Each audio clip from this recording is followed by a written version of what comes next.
Donc, nous avons un moyen mémotechnique. Maintenant, nous allons voir comment le mettre en œuvre.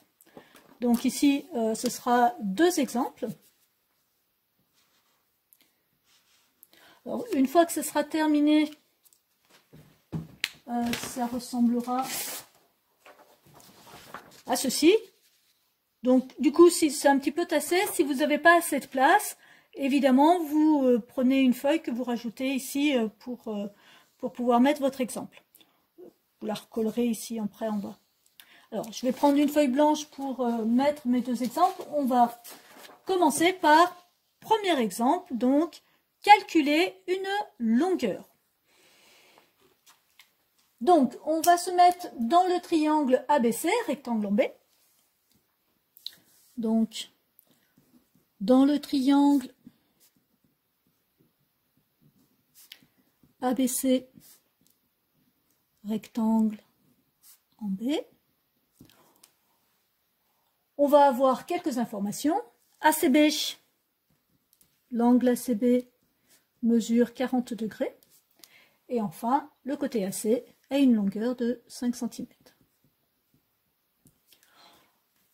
Et on cherche évidemment une des longueurs qu'on ne connaît pas.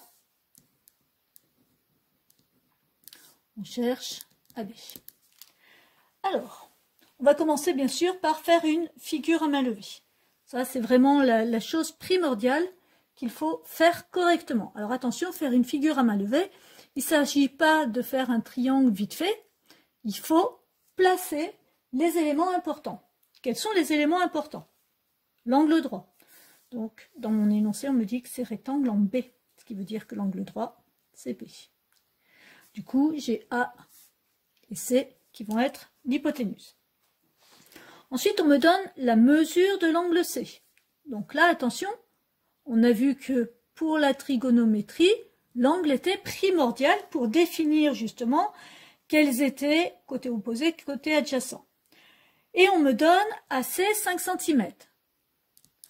Ce qui veut dire que par rapport à mon angle, je connais l'hypoténuse et il me reste à savoir ce que je cherche. Je cherche AB. AB qui est ici. Que représente le côté AB pour l'angle de 40 degrés? Alors, pour l'angle de 40 degrés, ici, AB est en face, il ne touche pas l'angle, donc c'est le côté opposé. Maintenant, nous allons reprendre notre moyen mémotechnique. Donc, on va chercher. On sait donc qu'il nous faut une formule qui utilise hypoténuse et opposé. Opposé, hypoténuse. Donc, je vais chercher ici. Pour le cosinus, c'est adjacent hypoténuse. Donc, ce n'est pas bon.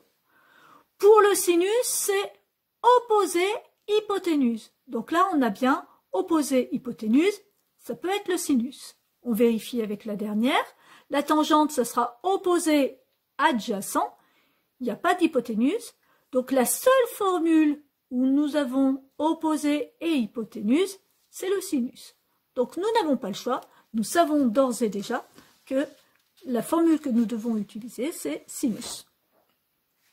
En fait, on fait par élimination successive. On observe, on analyse la situation, et en fonction des données, eh bien, on va pouvoir déterminer la fonction qui est nécessaire. Comment doit-on rédiger? Alors, première chose, bien dire où vous travaillez. Nous travaillons où? Dans le triangle ABC, rectangle en B. Il faut donc réécrire cette phrase. Dans le triangle ABC, rectangle en B, on a dit qu'on utilisait le sinus, donc on va écrire sinus. On écrit d'abord systématiquement avec des lettres. Le sommet de l'angle qui nous intéresse, c'est C. Donc ici, on pourra appeler l'angle soit ACB, soit BCA. Sinus de ACB, c'est bien la lettre du milieu, c'est bien le sommet de mon angle. Égal, on a dit qu'on utilisait notre formule, côté opposé sur hypoténuse, côté opposé AB, sur hypoténuse AC. Soit. Maintenant, je vais pouvoir remplacer par mes données. Donc, soit, à la place de ACB, on sait que c'est 40 degrés. Donc, sinus 40 degrés égale AB, on ne le connaît pas. AC, 5. Maintenant, nous allons calculer la valeur de AB. Donc ici, je vais mettre sur 1, de façon à mettre en évidence en fait un produit en croix. Vous voyez ici, vous avez le produit des extrêmes. Sinus fois 5 est égal au produit des moyens, une fois AB. Vous pouvez mettre de la couleur si ça peut vous aider. Donc, je vous rappelle, rouge avec rouge, vert avec vert. Alors, pourquoi on l'appelle produit en croix? Parce qu'on va faire le produit de sinus 40 et de 5, et de 1 et de AB, et enfin, produit en croix, puisque en fait, à chaque fois, eh bien, ça fait une croix, ici. Donc, du coup, on va avoir une fois AB égale sinus 40 degrés fois 5. Alors là, attention, je vous mets les parenthèses et vous allez tout de suite voir avec la calculatrice que c'est important. Alors, on utilise bien sûr la calculatrice pour faire ce calcul.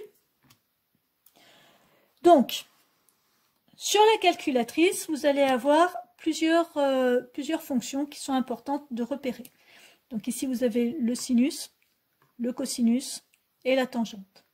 On aura aussi besoin de arc cosinus, c'est-à-dire la fonction qui est juste au-dessus, arc sinus, arc cosinus, arc tangente, qui peuvent parfois être notés sinus moins 1, cosinus moins 1, tangente moins 1. Alors pour accéder aux formules qui sont ici, on va taper seconde, sinus, arc sinus, ou seconde cosinus, arc cosinus, ou seconde tangente, arc tangente. Voilà. Faites bien attention d'être en degrés. Donc ici, il faudra absolument vérifier que vous êtes bien en degrés. Alors, pour aller vérifier que vous êtes en degrés, vous allez dans mode et c'est pas là.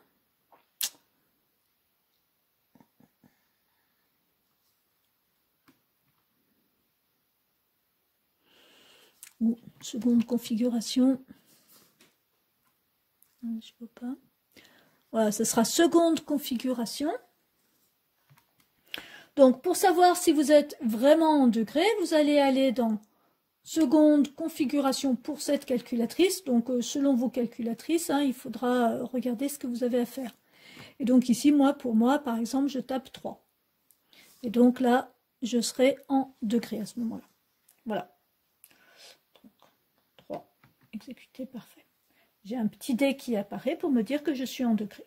Alors, pour vérifier que vous êtes bien en degrés, faites les mêmes calculs que je vais faire ici, et comme ça, vous pourrez être sûr que vous êtes bien en degrés. Alors, si je tape sinus 40 fois 5, donc je tape sinus, ici, vous avez sinus, cosinus, tangente. Je prends le sinus 40 degrés. Et par exemple, j'oublie de fermer la parenthèse. Je multiplie par 5, et voilà. Et je vais obtenir un nombre négatif. Est-il possible que vous ayez une longueur qui soit négative? Évidemment, non. Donc là, en fait, on a fait une erreur quelque part.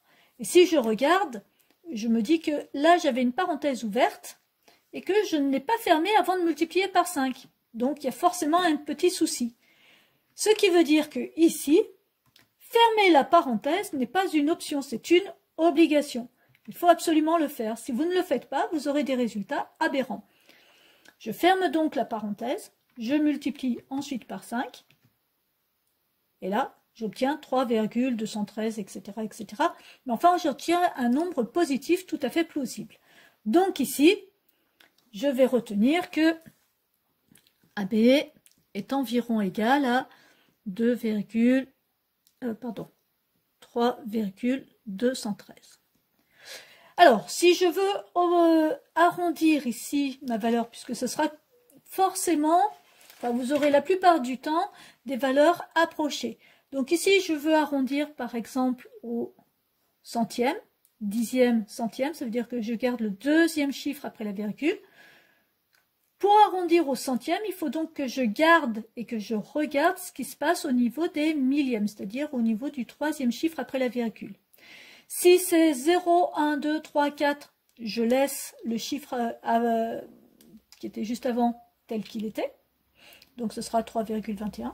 Si mon nombre, si le chiffre qui est derrière c'est 5, 6, 7, 8 ou 9, bien là, je vais augmenter d'une unité le dernier chiffre restant. Donc là, en l'occurrence, c'est 3. Ça veut dire que AB mesure environ 3,21 et ce sera des centimètres. Attention, environ est important. On n'a pas une valeur exacte ici. On a bien une valeur approchée. Voilà pour ce premier exemple.